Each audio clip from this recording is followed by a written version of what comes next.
right, kids. What time is it?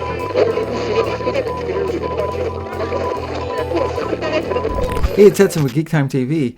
I want to talk about this new Batman series called The Long Halloween, The Last Halloween. Issue number 1 just came out. I liked it.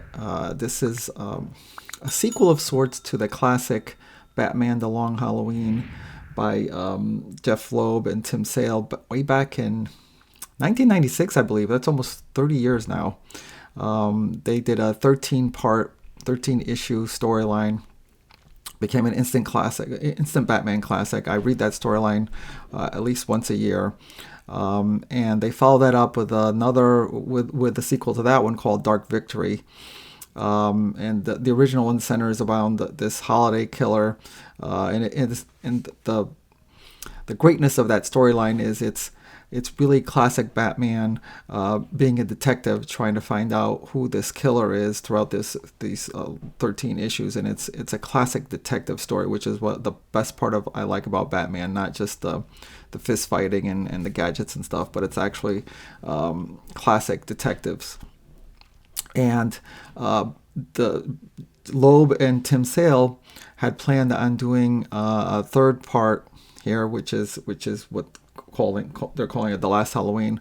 Unfortunately, in 2022, we had the very sad passing of Tim Sale.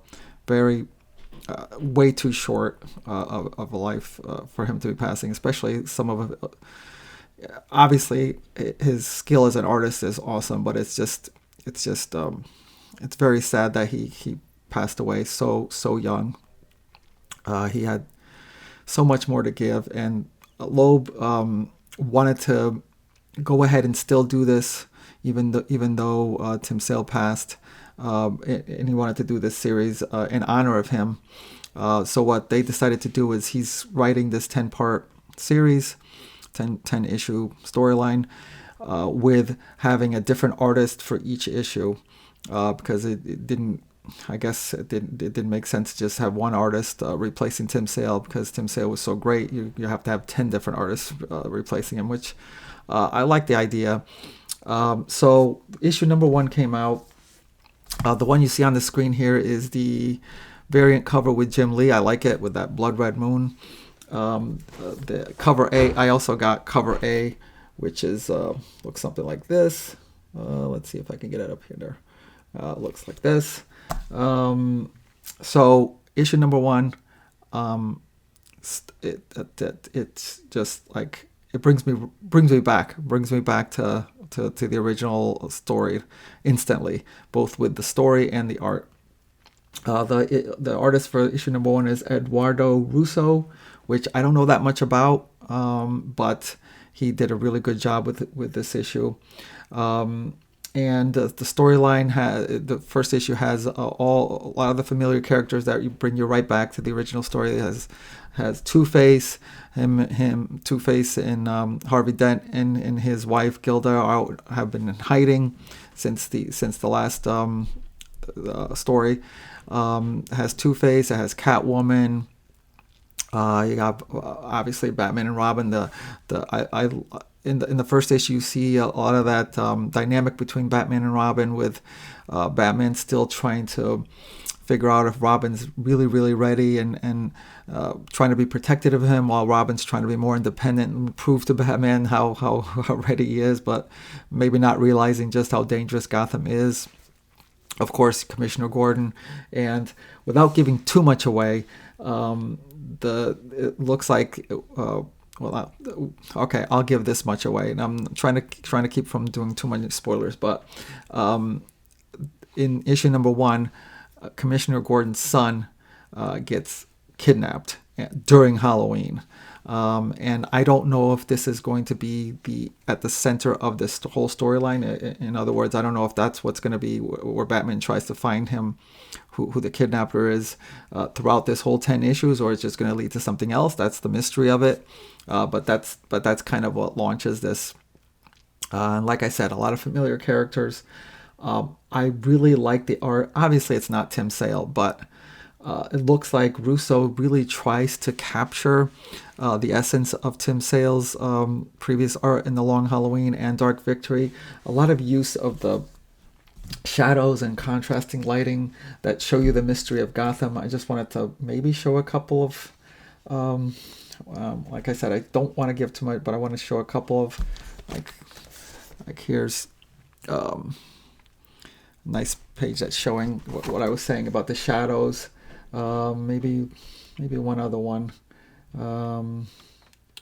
Yeah, here with Batman. I always love Batman's interactions with Commissioner Gordon. They're so awesome, and this is another great kind of 2 pages of from the art. Like I said, I really like the art. It really does bring me back to the original, and I'm so glad that that's at least this artist, like I said, Eduardo Russo is doing that. Of course, the story's really good. It's Jeph Loeb.